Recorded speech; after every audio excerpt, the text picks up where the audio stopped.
Hello everyone, here I am again, and today we're going to do a slightly different video, and in this one it's Vroom Vroom Zoom Does Health. I'm going to talk today about an injury that I have had in my quadriceps. Before I go any further, if there's any follow-ups to this particular topic, then what I've been doing is I will put a shortcut either into the comments or I'll put a shortcut over on the screen somewhere here, so that if there's anything that else comes to light or something changes with this situation or whatever else, then you will be privy to that as well. Okay, so if you see a update, then please check it out because it might be important for what this video is about. I'm going to give you some information about how it happened, or how I think it happened, and what transpired over the last few years, and then basically how I solved it within half an hour. So I'm going to put chapters into this video, so if you don't want to hear me blabble on, please feel free to use the chapters. I won't be sad if you do that. So back in 2018, so about 7 years ago now, I decided that I'm going to become a Les Mills spin instructor. So if you're not familiar, Les Mills does 2 programs. They actually do 3 programs now, but at the time there was RPM and sprint, and I really enjoyed those 2 classes, so I decided that I'm going to become an instructor. At that point, I think in a small kind of way I was addicted to these programs. I went multiple times every week. I really enjoyed it. I really got a buzz out of doing these classes, and I still do today. So in 2019, so about a year later, I decided to go through the training and become an instructor. So I had ridden always up to that point at my maximum. So I always tried super hard, trying to get into that, the VO2 max type area, which is the design of sprint in particular, but both programs. So I'm just really pushing super hard. When the training happened, I actually had a couple of days in a row where I really pushed myself. So this is what I think happened.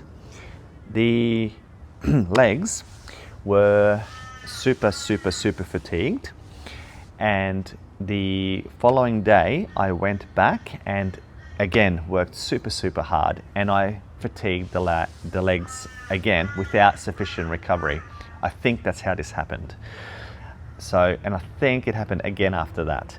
So there was multiple occasions where I didn't have sufficient recovery, and what I think happened is obviously the muscles in my legs responded, and it tried to repair itself, and all of a sudden I had this issue.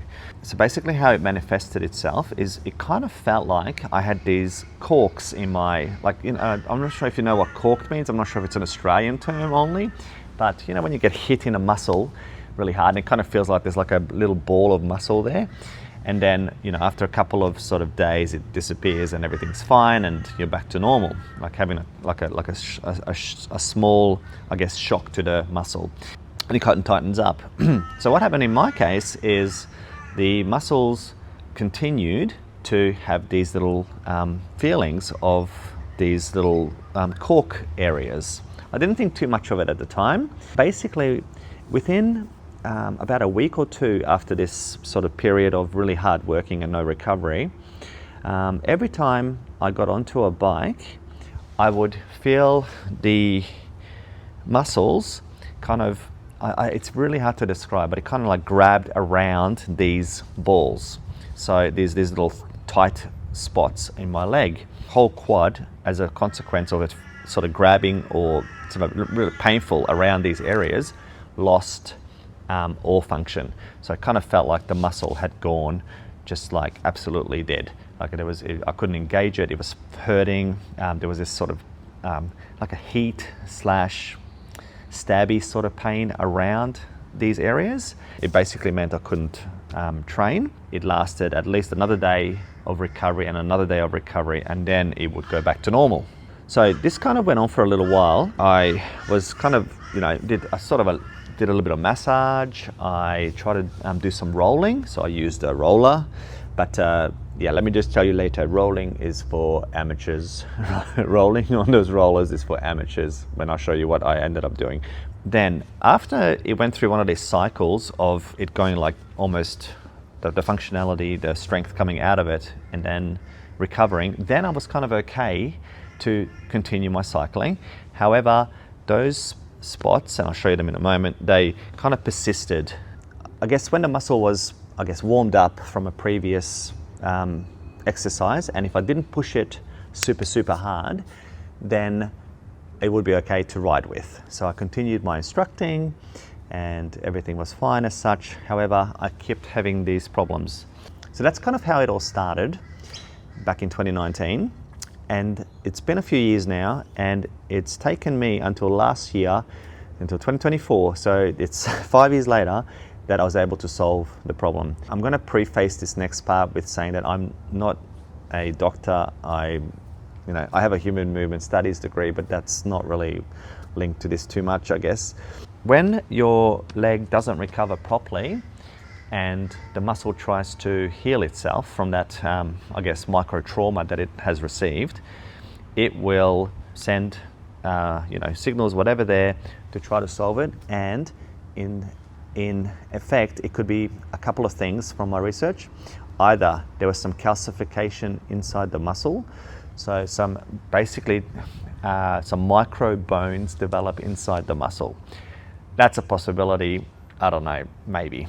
Another thing that I've read recently is that it could be that there's some adhesion as it's trying to heal, that the muscles tries to bond to other parts of the leg. So my quadricep tried to maybe bond to my skin, or maybe to the bone, or maybe to a ligament. Okay, and so that's possibility. And the last one is just micro scars. So basically, inside the muscle tissue, inside the actual belly of the muscle, deep in the muscle, there are some little scars that develop because it has caused some damage, because I hadn't let it heal properly. It didn't have a chance to heal. And that continual load on that muscle creates these little mini scars. So on the internet, you're going to hear a lot of stuff about tears, or having a pull, pulling a muscle or tearing the muscle. And typically what will happen is that would solve itself by itself with rest and some light exercise. This thing that I had, I keep pointing to my left leg because my left leg was the main one. I did have a slight issue in this one, but this left leg was the one that really copped it. That it's going to heal itself, right? If you just sort of follow some rest, some light exercise back into it, and gradually over time it will resolve itself. After, I'm going to say around 2022, 23, I actually had a break from my instructing, and I gave this muscle a break for a good 6 months. So I just stopped it because I wanted it to fix itself, because it's super annoying, and every time I had even a slightly extended break, the muscle would have the same issue again. I had it when, if I tried to all of a sudden do some sprinting, it would happen. Sometimes just even doing a sort of a more dynamic jump, would engage these little issues, like engage these little areas, so they cause pain, and again, that feeling of not being functional. So that's kind of how it was for a while. So I gave it a 6 month break, thinking, okay, this should be it. I'll do what I'll do the responsible thing. I'll stop and I'll have a break, and which was very hard because like I said, I was a little bit addicted to these programs. Took the time, I had the break, and it did absolutely nothing at all. It stayed exactly the same. All right, so then I kind of just keep digging into how I can possibly solve this. And one of the things that I had found was that you need deep tissue massage. And that did not sound appealing from what I've heard. Deep tissue massage can apparently be super painful. I never kind of believed that that's going to be the thing that would solve my problem. I never got around to doing that. Look, now what I know now, deep tissue massage possibly will be able to fix it for you. And I need a sports masseuse or something like that. And I didn't really want to do I don't know. I didn't want to go down that line of maybe getting a solution and spending hundreds upon hundreds of dollars and not having this solved. How did I fix it? All right, well, here we go. The main aim, I guess, of fixing this particular issue is to break up the scar tissue or the adhesions, or to break up and loosen up the calcification areas. I don't know exactly the mechanism that I was trying to solve, but deep tissue massage was to spread it out so that the area has a chance to heal itself. So I had a problem definitely in this the sort of the ball part of the quadricep here. I had another one sort of up here a little bit, and I had another one just there. So these are the three main spots that I had the problems with, okay, in my quadricep. So how did I replicate a deep tissue massage? All right, well, it is with one of these. These are your typical physiotherapy balls. This is the normal size that you can buy, anyone can buy from the shops. Physiotherapists typically have them on the shelf, but you can buy them, Kmart and places like that sometimes. And this is the one that I actually needed, which is a slightly smaller one. There's a normal size, there's a smaller one. When I had the pain, I found the spot exactly that, wherever it was. Now it's gone now, so I can't show you. It's been about a year since I fixed it. And I got the ball and I put it onto that spot. Then I used the bandage, just a typical bandage, to wrap around the ball. Okay, so after a couple, I just made sure it was in the right spot. So this is a functional problem, and as you heard me say before, when I move my leg, when the muscle engages, that's when the pain happens. So I'm going to use that movement to be able to get to the bottom and to massage out the area. This is the part that I think is really hard to do with a deep tissue massage from a massage therapist or a physio. But here, because of this setup, I'm going to be able to do some movements while it's happening. So now, I wrapped it as tight as I could basically take in terms of a pain level. I don't know if you want to take it easy at first, but as I kept going, I did nice and tight. So there's no softness about this. I want it super tight. Okay, so basically just went around and around and around until I went. So I did it much tighter before. I'm not going to do it super tight now. And then after that, I would get up and I would walk around with the ball there. And this is the part where it's super important to keep in mind. This is going to be painful. Right? You can't escape it. It's going to be painful. But in a way, in the end, it kind of ended up being a really good pain because I could kind of feel it. Even as I was doing it, I could release it. So the first thing, let's do some of these, okay, just to make sure. And it was pushing right on that spot where it was painful, okay. So I did that. Then I would get up and walk around. So I would walk around, do a couple of these. Because it was super tight, like I was almost limping, as that is pushing onto that area, okay? But when you move, it pulls onto and deeply into the muscle, okay? That's what you need. You want it to pull that physio ball deeply into the muscle while you're functionally moving your leg. So after walking around for a while, I took it to the next level, and this was the most painful part. But even as I was doing it, I could kind of already tell that it was going to work. So anyway, basically, you stand up, and then there's some nice little squats, okay?